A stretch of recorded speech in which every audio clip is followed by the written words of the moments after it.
So this is a video about the Siege of Tyre and the Siege of Gaza, both of which occurred in 332 BC. These were sieges made by Alexander the Great, which you can see in this picture right here in the background. That's what we think he looked like. He was the leader of the Macedonian army, which is an area north of what we consider Greece today. And my source is Arrian's Anabasis of Alexander. Now, before I talk about the Siege of Tyre, I want to give some context to the war Alexander the king of the Macedonians and Darius the king of the Persians were fighting. Alexander had just defeated the Persians at the Battle of Issus. Darius, the Persian king, escapes east, but he leaves behind his mother, wife, children, and many more Persians. Famously, Darius's mother erroneously prostrated herself to Hephaestion, Alexander's right-hand man, because he was taller, and Alexander spared her error by saying, "He too is Alexander," which gets into some complicated stuff that I will skip over, but I just wanted to mention it because that scene is very famous. So, after defeating Darius at Issus, Alexander and his army are chilling in Marathos for a few weeks, when envoys arrive from Darius carrying a letter for Alexander. Darius asks for peace in exchange for his wife, mother, and children. Alexander replied to his letter very rudely, saying that Darius's ancestors were the first aggressors against Macedonia and Greece. He boasts that he controls the country, and Darius's men did not die in battle, but they all defected to him. He tells him to call him Lord and King of all Asia, and to not write to him as an equal. He tells him that if Darius wants to be a king, meet him in person instead of running away. After that, Alexander captured Byblos, and then he went on and captured Sidon. Envoys came from Tyre, telling Alexander they would do whatever he ordered. Alexander said he wanted to enter the city and sacrifice to Hercules of Tyre. Historically, this god was also known as Melkart, and scholars say he is Baal referenced in the Tanakh in the Hebrew Bible. This was a bold request, since in Tyre, this sacrifice was never allowed to be performed by foreigners. The people from Tyre tell Alexander they will do anything except let a Macedonian or anyone from Alexander's army enter into their city. Essentially, the Tyrians were asking for neutrality. Alexander speaks to his troops and says they need to capture Tyre because it is a strong naval base and will furthermore allow them to capture Egypt. He also has a dream that night where Hercules took his hand and brought him into the city. So you can see, if he were to capture Tyre, it's one of the last bastions standing between him and Egypt. Because, to give you some context, Alexander started from here in Macedonia, and he traveled all this way with his goal being to conquer Egypt. So, for those who don't know a lot about Tyre, Tyre was an island fortified on all sides by high walls, and they were navally extremely strong. This is what modern-day Tyre looks like. It's like a tiny peninsula, but back then, this part wasn't connected to the mainland, so Tyre was an island. Back in 332 BC, Tyre was a well-fortified island, in fact. You can see that Alexander had to build a causeway to reach the island, which I will talk about shortly. This causeway allowed sediments to build up, which is why the current Tyre is no longer an island, but is in fact connected to the mainland. So Alexander ordered a mole, which is another word for one of these causeways or bridges, to be built from the mainland to the city, so he could conquer it. There was a spot by the city where the strait forms a shoal, which was shallow and muddy, similar to a sandbar. They put stakes of wood and stones in the mud because the mud acted like a cement to hold everything in place. Alexander presented gifts to his hardest workers.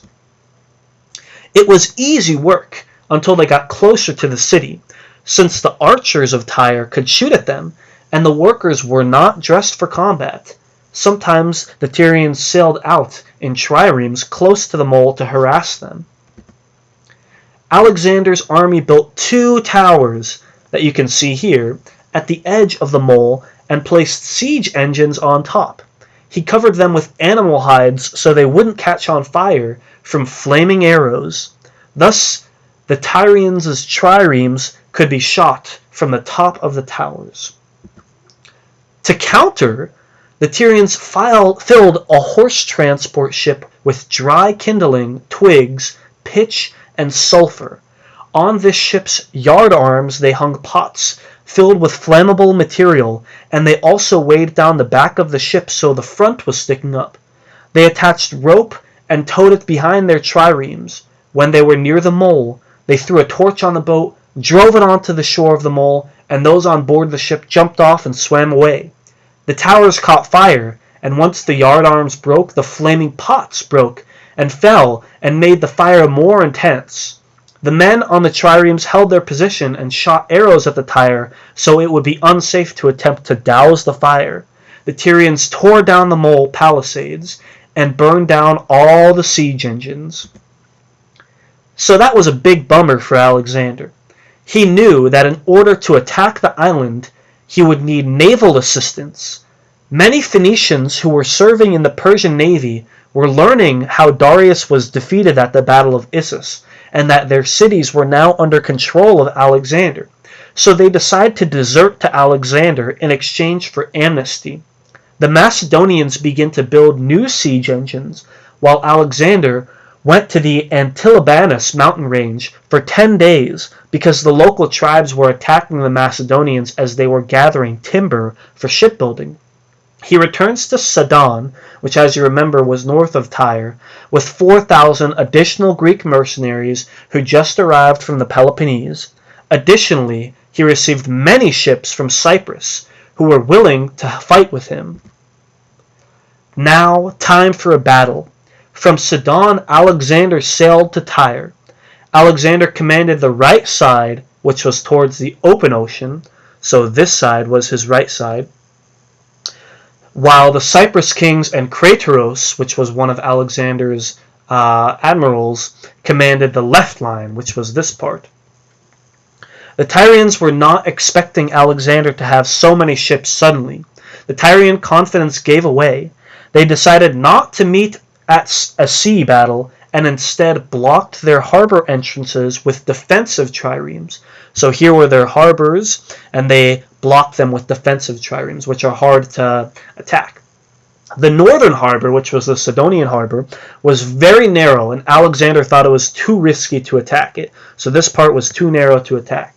However, he was able to destroy 3 Tyrian triremes out of position, but the sailors were just able to swim back to shore after jumping ship. Alexander anchors his boats by the shore and orders his fleet to blockade the harbor to prevent the Tyrian ships from interfering.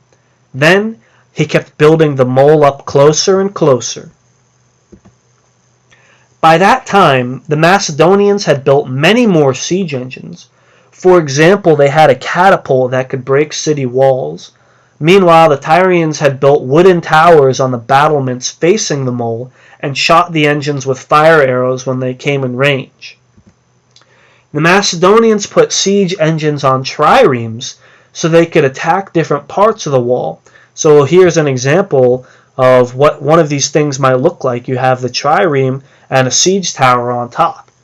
But there were lots of stones that the Tyrians cast into the sea, which prevented the triremes from coming close to the shore. So if you think about it, here are what the stones would have looked like inside of the water, and you can't really navigate a ship through that. The Macedonians tried to pull these rocks away by tying cords to their triremes. However, the Tyrians frequently sailed by and cut the cords. So Alexander had 30 Macedonian armored triremes protect the cords and the anchors. But then the Tyrians had divers swim underwater to cut the cords. Then the Macedonians began using chains instead of a cuttable cord. Additionally, there were people on the mole assisting in lassoing these rocks to clear the way. Eventually, the Macedonians were now able to get close to the city walls. Due to that, the Tyrians launched an attack while Alexander had withdrawn to his tent. They attacked on the northern harbor facing Sidon. They used 3 quinquiremes, 3 quadriremes, and 7 triremes. The Tyrians rowed gently to prevent loud splashing noises. They also made sure not to have the Kelaustes, who counted the beat of the strokes, to stay silent. The Tyrians began destroying the Macedonian ships due to the surprise attack. However, on that day, unusually, Alexander had not stayed the remainder of the day in his tent, but instead went back out to the ships. When he saw the Tyrian attack, he ordered more ships to the harbor to prevent the Tyrians from advancing. Alexander himself had led some ships to attack, but once Tyrians watched from the battlements, saw Alexander himself on board, they shouted to their ships to retreat. However, in the midst of fighting, the men could not hear the shouts for them to retreat. They became aware too late and tried to flee into the harbor. Only a few could escape. Most were destroyed. However, the Tyrians could easily just swim back to the harbor after jumping from their triremes. With the Tyrian ships quelled, the Macedonians brought their siege engines on triremes close to the wall. They attacked different parts of the wall to test its strength, and the south wall facing Egypt was the weakest. After a long time, it crumbled down. The Macedonians put up gangways to enter, but the Tyrians fought them back without trouble. Alexander kept using siege engines to widen the breach, and 2 days later it was wide enough to put more gangways on. So this is where they're attacking at the southern wall right here. Preparing to assault, Alexander told his triremes to sail towards the harbor to try to force a way in. He also told the siege engine ships to fire projectiles at all sides of the wall, so the Tyrians would not know which side of the wall to rescue. Alexander himself and his shield bearers climbed the gangways up the wall. The first person that climbed the wall, Admetos, was struck by a spear and died on the spot. The triremes at the harbors began destroying the Tyrian ships and captured the harbors. Most of the Tyrians abandoned the wall when they saw it being captured. They gathered at the shrine of Agenor for a last stand, but Alexander defeated them there too. The slaughter was great. The Macedonians were especially furious because they were stalled so long in the siege. Some men took Tyrians up the wall so they could be seen from the Macedonian encampment, and they cut their throats and flung their bodies into the sea. Almost 8,000 Tyrians died. Some were ordered to be crucified by Alexander. 400 Macedonians died. He gave amnesty to those who fled to the shrine of Hercules, likely because Alexander himself claimed descent from him. He enslaved tens of thousands of Tyrians. The whole siege had lasted about 7 months. Alexander held a parade and athletic events in honor of Hercules. He dedicated the siege engine which breached the wall to the temple. But while Alexander was still engaged in the siege, he received envoys from Darius, who was prepared to give him 10,000 talents, his daughter in marriage, his hand as a friend and ally, the end of war, and the land west of Babylon to Alexander in exchange for the return of his mother, wife, and children. Alexander savagely replied he didn't need money or land since it was already his, and he would marry Darius's daughter if he wished to. He would marry her even against Darius's will. He urged Darius to meet him in person if he wanted to speak. Based on that reply, Darius prepared for more war. After Tyre, Alexander prepared to besiege Gaza. It was the last city passed on the way from Phoenicia to Egypt before entering the desert. Interestingly, there is no mention in my source of the city of Jerusalem.